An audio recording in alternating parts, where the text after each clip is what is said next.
waktunya hari ini, Puan. Iya, kebetulan hari ini saya punya tugas dari CGT terkait dengan pengambilan keputusan sesuai dengan dilematika ataupun bujukan moral. Ada di waktunya, Puan? Alhamdulillah, siap.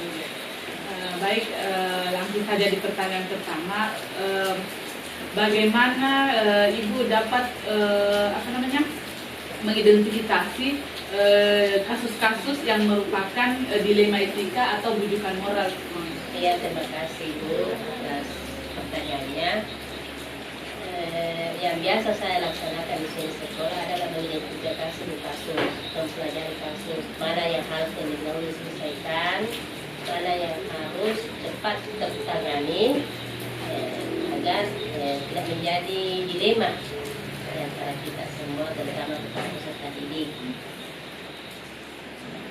Saya lanjut ke pertanyaan kedua, Puan. Begini, bagaimana kira-kira dalam menjalankan pengambilan keputusan di sekolah Ibu, terutama untuk kasus-kasus di mana ada dua kepentingan yang sama-sama benar, kemudian sama-sama mengandung nilai kebajikan, bagaimana pendapat? Ya. Untuk kasus seperti ini, Bu, yang mungkin seharusnya saya itu harus mengidentifikasi kasus. Kemudian saya berkomunikasikan dengan teman-teman guru di sekolah mana kasus yang harus diselesaikan supaya ini tidak jadi pertanyaan ketiga, Puan, kira-kira langkah-langkah apa yang seperti apa yang biasa Ibu lakukan selama ini?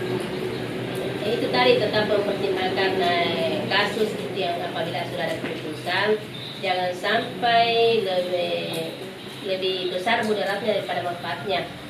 Oleh sebab itu kita analisis dulu kasus yang mana dulu harus menjadi prioritas untuk diselesaikan. Intinya supaya tidak merugikan siswa kalau itu kasusnya ada pada siswa. Baik, selanjutnya pertanyaan keempat, Puan. Kira-kira hal-hal apa saja yang selama ini Ibu anggap efektif dalam pengambilan keputusan pada kasus-kasus dilema etika? Oh iya, ya, yang pasti kita harus menyederhanakan kasus. Jangan sampai kasus kecil itu bisa menjadi lebih besar. Jadi kalau perlu kita minimalisir sekecil mungkin supaya bisa tidak tertara di luar, bahwa di dalam sekolah misalnya ada kasus yang dihadapi oleh sekolah. Pertanyaan berikutnya, Puan, kira-kira hal-hal apa saja yang dihadapi Ibu atau tantangan-tantangan seperti apa yang dihadapi selama menghadapi pengambilan keputusan dilematika, Puan? Karena terkadang itu pun kita sudah memutuskan suatu hal, sudah kita sepakati bersama, tetapi terkadang ada tantangannya. Jadi yang saya lakukan adalah memberikan pemahaman kepada stakeholder yang sudah mengambil keputusan supaya tetap istiqamah berdasarkan keputusan yang sudah diambil bersama. Artinya keputusan dijalankan dengan penuh rasa tanggung jawab. Oke, baik, Puan. Kemudian pertanyaan selanjutnya, Puan, apakah ada jadwal tertentu atau tata kelola tertentu ketika pengambilan keputusan tersebut? Kalau dalam hal ini, Bu, saya tidak jadwal. Artinya mana yang perlu diselesaikan, mana yang menjadi prioritas keputusan itu harus kita selesaikan dulu. Kemudian kaitannya dengan keputusannya, kalau ada dua masalah, tentu kita menganalisis keputusan itu mana yang pokok dulu, itu yang kita harus selesaikan. Jadi tidak ada jadwal tertentu. Mungkin kasih dulu pembinaan pada siswa yang bermasalah atau bagaimanakah. Oh iya, baik, Puan. Saya lanjut ke pertanyaan selanjutnya, Puan. Adakah kira-kira seseorang yang selama ini mempermudah atau membantu Ibu dalam pengambilan keputusan dalam kasus-kasus dilema etika? Oh iya, ya. Tentu terlebih dahulu harus kita berkomunikasi dengan baik dulu, memberikan pemahaman bahwa seperti inilah yang kita akan putuskan, sehingga apa yang menjadi keputusan bersama nanti itu bisa berjalan sesuai yang kita harapkan. Iya, baik. Artinya ada komunikasi, lancar komunikasinya. Oh iya. Baik, kita lanjut ke pertanyaan terakhir, Puang. Dari semua pengambilan keputusan terkait dengan dilema etika, adakah pembelajaran yang dapat kita petik terkait dengan setiap pengambilan keputusan tersebut, Puang? Oh iya, tentu banyak Bu. Pembelajaran yang kita rasakan setelah memutuskan sesuatu kasus bersama dengan teman-teman guru, tentu ada rasa persaudaraan kita. Kita merasa bersaudara, komunikasi yang baik, tetap harmonis.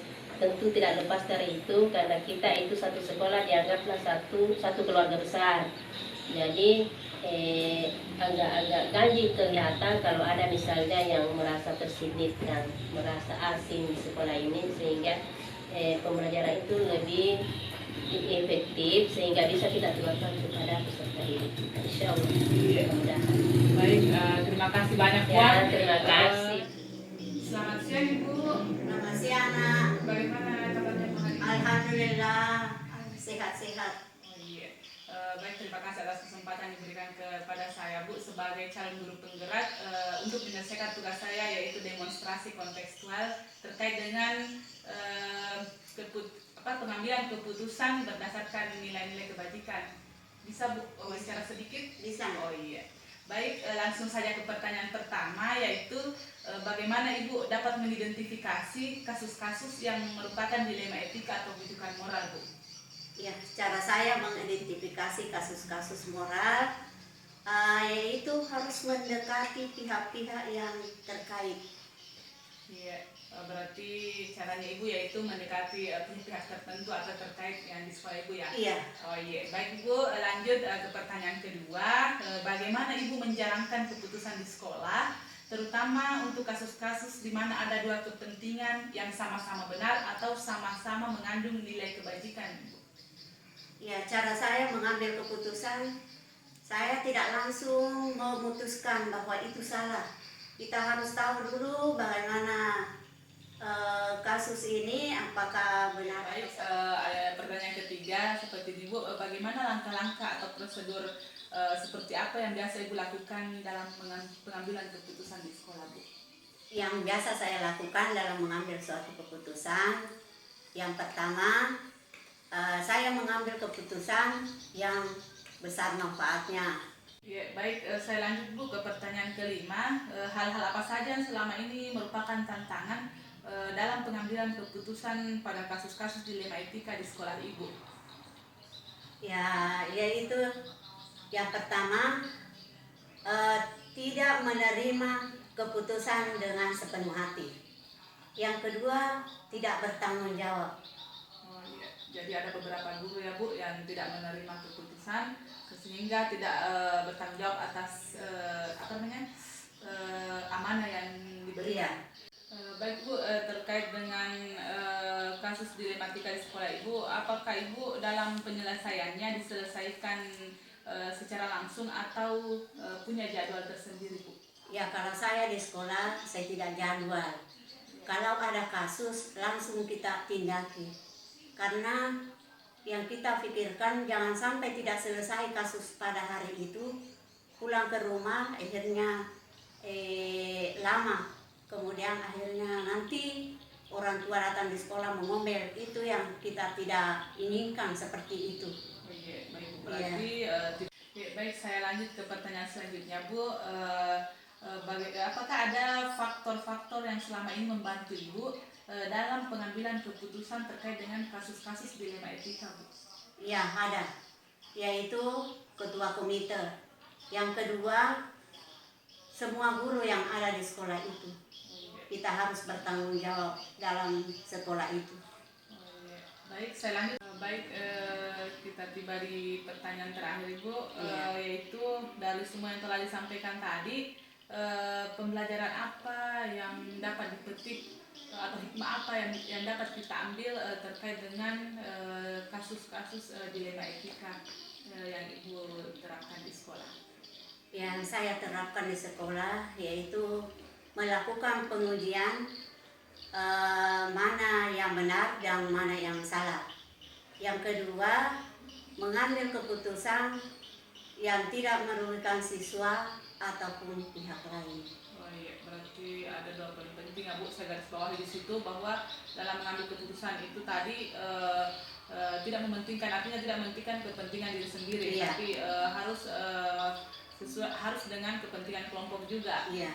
Kemudian yang kedua tadi kita harus pentingkan kepentingan siswa, guru ataupun orang tua, Iya. murid. Baik, terima kasih Bu atas kesempatan yang telah diberikan ini. Semoga apa yang telah kita sampaikan bersama bisa kita terapkan di sekolah masing-masing sebagai wujud menjadi pribadi yang lebih baik lagi dalam pengambilan keputusan. Baik, terima kasih Bu atas kesempatan hari ini. Assalamualaikum warahmatullahi wabarakatuh. Waalaikumsalam warahmatullahi wabarakatuh.